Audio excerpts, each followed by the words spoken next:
चलो ठीक भाई, अब हम लोग देखते हैं इकोनॉमिक्स का यूनिट नंबर 2। अब यूनिट नंबर 2 है अपनी उपभोक्ता व्यवहार का सिद्धांत, it means theory of consumer behaviour. यहाँ से आ रहा है 2023 के लिए 1 नंबर का 5, 3 नंबर के 2 और 4 नंबर का 1 आ रहा है। टोटल कुल मिलाकर 15 नंबर 15 नंबर का ये चैप्टर है। इस चैप्टर में अपन को क्या पढ़ना है? सबसे पहला टॉपिक अपना उपभोक्ता व्यवहार। उपभोक्ता व्यवहार किसे कहते हैं? उपभोक्ता उस व्यक्ति को कहते हैं जो अपनी आवश्यकताओं को पूरा करने के लिए वस्तु और सेवाओं का क्रय करता है और अपनी आवश्यकता को पूर्ण करता है और अधिकतम संतुष्टि को प्राप्त करता है, उसे ही उपभोक्ता व्यवहार कहा जाता है।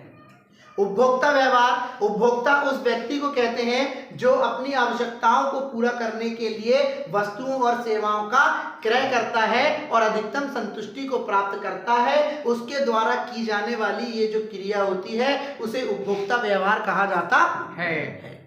Is that clear? तो अब क्या लिखेंगे अपन? Consumer behaviour. अब कंज्यूमर बिहेवियर किसे कहते हैं? एक ऐसा पर्सन, ठीक है, जो अपनी वांट्स को फुलफिल करता है, ठीक है, क्या करके? कमोडिटीज और सर्विस को परचेस करके। तो उसकी इस एक्टिविटीज को कहेंगे कंज्यूमर बिहेवियर, ठीक है। The consumer are fulfil to our all wants by the purchase of commodities and service. This process is called consumer behavior. ठीक है? Yes, sir. The persons are fulfill all type of on wants by the purchase commodities and service. This type of activities is called consumer behavior. The consumer behaviors analysis are depend 2 point: cardinal utility approach and ordinal utility approach. Is that clear?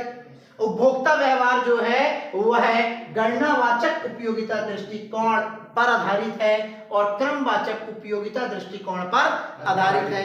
दो ऐसी मुख्य बातें जिस पर उपभोक्ता व्यवहार depend करता है, एक उपभोक्ता उस पर आधारित होता है।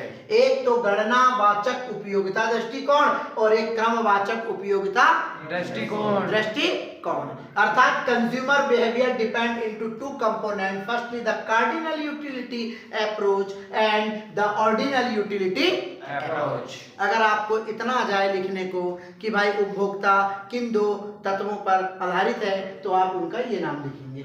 Is that clear?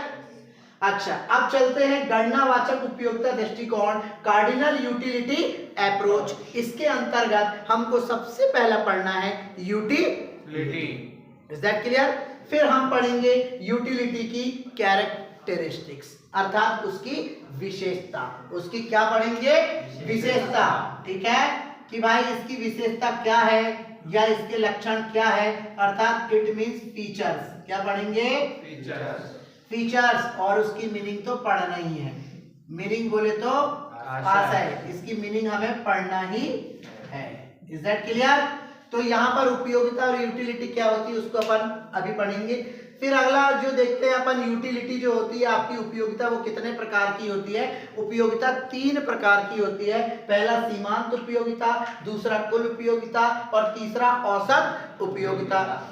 सीमांत उपयोगिता को मार्जिनल यूटिलिटी कहते हैं, कुल उपयोगिता को टोटल यूटिलिटी कहते हैं और औसत उपयोगिता को एवरेज यूटिलिटी कहते हैं।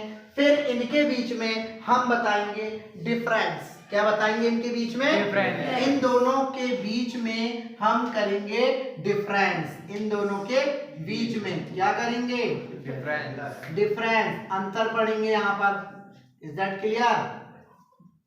डिफरेंस पढ़ेंगे, ठीक है। तो ये जो मार्जिनल यूटिलिटी होती है वो 3 टाइप की होती है: positive marginal utility, zero marginal utility and negative marginal utility. Types of the marginal utility.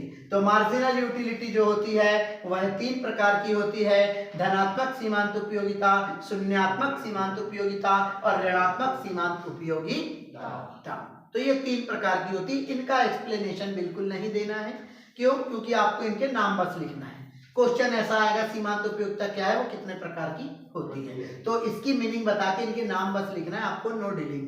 आगे चलते हैं अपन, फिर अगला टॉपिक उपयोगिता के बाद आएगा हमारा सीमांत उपयोगिता ह्रास नियम आएगा, जिसे हम लॉ ऑफ डिमिनाइजिंग मार्जिनल यूटिलिटी कहते हैं। इसमें हमें इसके अंतर्गत क्या पढ़ना है, अकॉर्डिंग टू एग्जामिनेशन के तहत इसकी मीनिंग पढ़ना है, इसके इंपोर्टेंस पढ़ना है, और इसके जो भी एजेप्शंस है, लिमिटेशंस है, क्रिटिसिज्म है, ठीक है, उन चीजों को पढ़ना है। Is that clear? ओके, बंद कर दो उसको। अब इतनी चीज